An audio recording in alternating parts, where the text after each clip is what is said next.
Hi, beautiful people, and welcome back to the Yogi Blair YouTube channel. If you're new here, I first want to say hello, hi, how are you?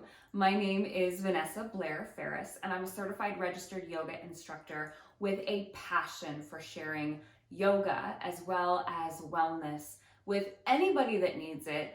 But my true passion lies in helping people learn how to use yoga in a way to assist them in processing their trauma. So if that sounds like something that you are interested in, or if you just want to stick around for some nice yoga, some mindfulness, and fun wellness videos, then make sure to hit that subscribe button. I would be happy to have you as a member of this small little family. Make sure you hit the thumbs up if you enjoyed this video, and check the description below. I always link my emails for you to send any questions, comments, or requests for future videos. I always have referral links, just like customer referral links like anybody would get. And also check out my social media accounts. I have a TikTok at yogi.blair. It's the only account that has a following big enough for me to monetize, and there's loads of different kinds of content on there. So please feel free to check that out. You'll see things like you don't see here on YouTube, and you can find me on Instagram as well. Before we get into our video today, I just want to have a quick shout out. I want to give a quick shout out to my sister-in-law, Nikki. She started her own business. You know, COVID hit hairstylists really hard this year, and going into a salon can be kind of a scary experience for some. And so she redid her basement and made it this incredibly beautiful space for her clients to exclusively come to her. And it's absolutely beautiful. And you get that exclusive experience. It's a private experience. There's nobody else around. And it's absolutely stunning. And she has a Facebook page for her salon called The Beauty Room. And she also started a sister company called The Beauty Boutique, which is a private Facebook group to sell clothing. I got this sweater from her, as well as a ton of other stuff for Christmas and my birthday. And so if you find me on Facebook, Vanessa Blair Ferris, my profile picture is a picture of me doing yoga on the beach. Add me and message me if you want added to her group, The Beauty Boutique. She does Facebook live sales with the comment sold kind of style of buying things, which is one of my favorite ways to go clothes shopping. So you can be from anywhere in the United States and she will ship to you. She has shipped things to Alaska and other places super far away from her hometown in Ohio. So if you're interested in that, let me know and I will add you to the group personally, and you can enjoy some shopping with me. And with all of that out of the way, let's get into today's video. So the reason that you're here is because you saw the title or the thumbnail of this video talking about New Year's resolutions, intentions versus resolutions, and all this stuff, and it can be very overwhelming. Everybody seems to want to go into the next year with some improvement. You want to set goals, you want to accomplish things, you want this year to be better than last year. And I think for 2021, I think that most of us hope and pray that this year is far different from last year, myself included. And so I was listening to a guided meditation on my Calm app, and they were talking about intentions, and it kind of sparked this idea to talk about the difference between resolutions and intentions. And then we have all these other things like vision boards, and what do all of these things do? And what is the trend with vision boards and all of this stuff? So the first thing that I want to talk about is resolutions. This is the one that pretty much everybody is familiar with. My husband and I always talk every year about our goals. He does this cute little thing where he saves the notes in his phone on his resolutions, and at the end of the year he goes back and checks and sees what he got done. And it's always the goal to get everything checked off of the list. And there is nothing wrong with that. If you set resolutions and that is your go-to way of accomplishing goals every year, that's perfectly fine. If that's what works for you, that is absolutely fine. For some of us, it can be a little anxiety-inducing to set these resolutions, because for me personally, as a perfectionist and a people pleaser, I would often set goals, resolutions that were not attainable. And I would get really discouraged with myself if I set a New Year's resolution and I didn't follow through. And if I didn't follow through perfectly, I remember, I think the last couple years, I have sort of changed the way that I do resolutions. But I think it was 3 years ago that I set a New Year's resolution to practice mindfulness every day, every single day. So right away, that's a pretty tall order. It's hard to do anything every single day. Even basic things like, the first example that comes to my mind is eating. For most of us, that's something that you can do every single day, but even if you get sick and you're throwing up, there might be a day where you don't even eat, which is one of the most basic human functions. So how can I expect myself to do this thing that requires, I know you can sit and practice mindfulness for like a minute a day, but for me, it wasn't just a minute, it was at least 10 minutes of mindfulness every day. So I had to set aside 10 minutes, which means I either had to consistently wake up earlier than my husband to be able to concentrate, or find time during my busy day to get that done. And right away, I learned that that's just not an attainable goal, and I felt like I failed.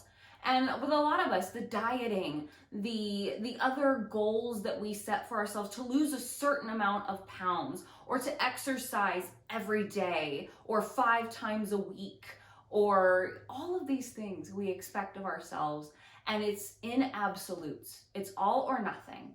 It's I do this or I failed. And it's sort of this absolute, and this, hold on, my Shark vacuum is running downstairs and it's making a weird noise. I'll be right back. And we're back. Sorry about that. I got a Shark robot vacuum for Christmas and my birthday from my parents, and I thought surely I could just let it vacuum the living room without it getting anything stuck in it. And it's the ornament hooks every time. There's always a bunch of them on the floor. I don't know how I missed them all. But anyway, where were we? Talking about resolutions and how they tend to be in absolutes. They tend to be all or nothing. And for a lot of us, that is how society expects us to live our lives, but it's very unsustainable. And so the difference to me, and kind of what I was listening to on my Calm app with Tamara Levitt, was intentions have a more compassionate and more graceful and more human-like quality to them. I do set resolutions every year, but I make resolutions the small stuff. And if you follow me on TikTok, you saw a very brief description of this. A couple years ago, when I first changed the way I did this, my New Year's resolution is to try to correct just a very simple habit that I don't like. So I didn't floss enough a couple years ago. So my New Year's resolution was to floss more. Very general, not floss every day, not, whatever, but it was very general, floss more than I did before. And I did. And that was the first time that I ever actually, I think, accomplished a New Year's resolution in the fullest from start to finish. And so this year, I set a resolution to practice mindfulness more, because at the end of this year, I really fell out of my practice. And so it's not every day, because on the weekends, it's really hard for me to get time to myself if my husband's off work. So just practice mindfulness more. If that's once a week, some weeks, fine. If that's Monday through Friday, some weeks, fine. If it's 7 days a week, fine. But that's more attainable. And it is a habit that I want to improve. I want to build more of that habit. Intentions are things that I am trying to correct, as far as like my personality, or things that I know I need to work on as a person. For example, part of, the way that I process tough emotions is to lash out, but I don't lash out typically at anybody besides the one person that I am closest to. I am very nice and very personable to most people that I meet, almost to a fault. I used to let people walk all over me, but I would lash out at the one person that I knew wasn't going to love me any less for doing so. So I lash out at my husband. So I set an intention this year to just kind of think before I speak in that manner. Sometimes I fly off the handle and I lose it before even thinking about it. So I had set an intention to think before I say things when I feel that feeling of being overwhelmed and needing to just snap at somebody. I set an intention to not care what people think so much. I realized this year that a lot of my personal frustrations come from me thinking that other people hold me to the same standards that I hold myself that are not attainable. So I set an intention to care less. That doesn't mean that I'll just completely stop caring what people think, because as a people pleaser and a perfectionist, you're never going to stop caring what other people think. And it's a little unattainable to think that you can just stop that when the clock strikes midnight on New Year's Eve. Another intention that I set was to be more assertive, because I started a job in a leadership position and I want to have the confidence to do that and not assert myself as some dominant, mean person that just knows it all, but just assert that I can do this and I've got this and I am a leader. So those were my intentions for this year. And again, I try to keep it broad. I try to keep it not an intention to work out every day or an intention to meditate every day, but just there are things I want more of in my life, set an intention for more. Things I want less of in my life, less lashing out, set an intention for less. And chances are that knowing that you've set those intentions and try to think about them every day, and if you practice yoga and you practice with setting an intention, sometimes bringing those intentions into your practice so that you kind of think about them and recall them and remember them, or write them down in your planner or your bullet journal. That can also be another fun way to remember those things, because you can set resolutions at the beginning of the year, but if you don't write it down, if you don't write down your goals and intentions, it's kind of hard to remember them or complete them. Which brings me to vision boards, which is the last thing that I want to talk about today. Vision boards are a visual representation of things that you want to manifest. And people do them different ways. If you hop on Pinterest, you'll see tons of different things for vision boards, or even if you just type it into Google, you'll see a bunch of blogs or people just discussing vision boards. And they're very fascinating. And if you believe in the law of attraction or manifestation or whatever the case may be, it's a great way to kind of bring abundance into your life. The way that I use vision boards, because I set a resolution, I set intentions, and then I do the vision board as well. So that's kind of 3 things, and it seems like a lot. But the way that I use vision boards is kind of more for things that are sort of out of my control. For example, I'll actually grab my vision board here. I have my vision board setting up here on my vanity, but there are some things on people's vision boards that can be personal. So I don't have this just out on display, and I'm not going to talk about everything on here, but one of the things that I put on here was a relaxing vacation. So let me back up really quick and just tell you how I did this. This is the top of an Asics shoebox. My husband got shoes for Christmas. So I took this top of the box, I cut off the edges, and then I took some scrapbook paper and glued it on, used some scraps to write 2021 vision board, And then what I did was found pictures of things that I wanted to bring into my life. So that brings us to the vacation. Now, normally, I would say that a vacation for myself and my husband is something that is in our control.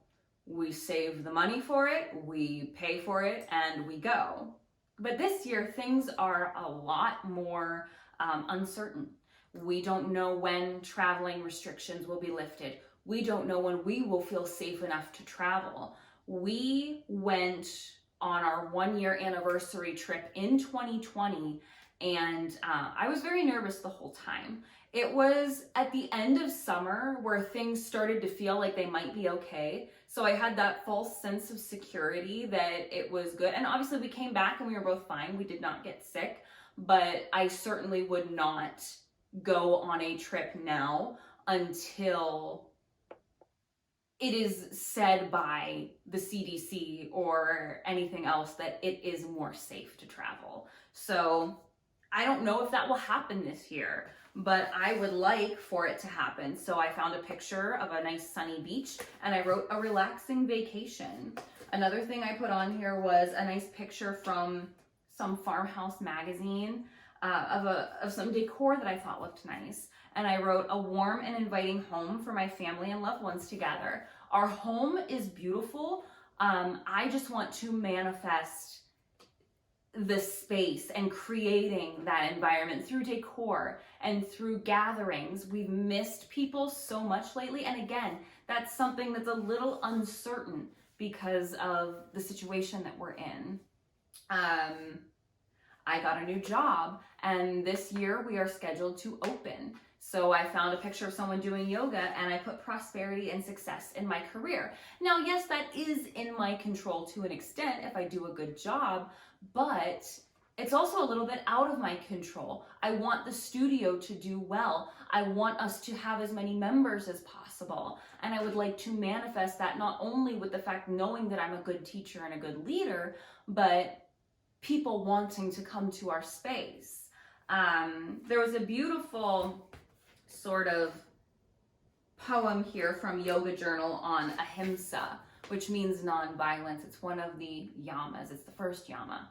And so I put nonviolence just kind of for the world. We saw a lot of things this year. We saw how ugly people can be, and we saw how cruel people could be. And for this year, with, you know, for me, nonviolence is not just about people and physical violence. It's the violence of this virus attacking us. It's the violence of how much we beat ourselves up, and myself included, with especially the end of this year. And so I wished for just non-violence, period. The virus to go away, for people to be more compassionate to themselves and to one another. And then the other thing that I'm going to show you is I found a picture of a doggie. And you know that our dog passed away in October. And so this year I would like to get to the point where I am ready to bring another pup into the house. And so yeah, that's my vision board. There's one more thing on here that, oh, and I just wrote some things on the side too. Happiness, joy, love, peace, and then for my family to be healthy. But there's one more thing on there that I am not quite ready to discuss with people yet. I know that I tend to be a little more private than a lot of people on social media. And I don't think that there's anything wrong with that.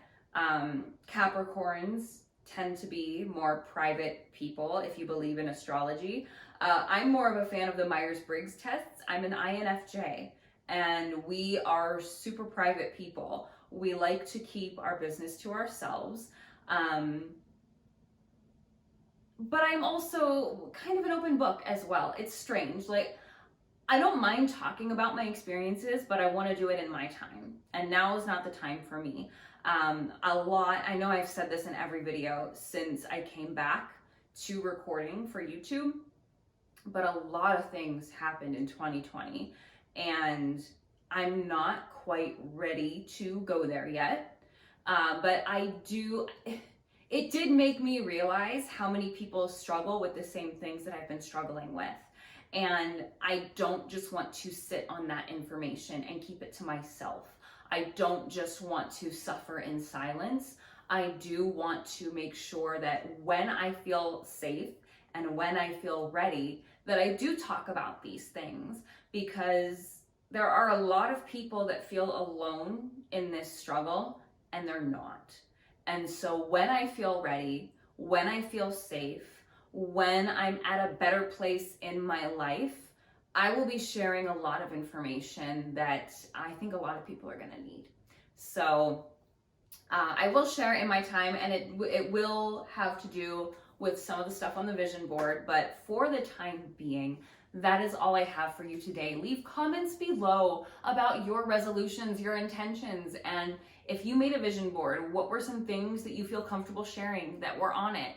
I would love to see what you are planning for 2021. And I truly do hope and pray, and I'm trying to manifest much more positive energy this year. I am feeling very excited about what this year's potential has for us. So make sure that you stay in touch. And until next time, I hope you live happy, live free, live well. Namaste.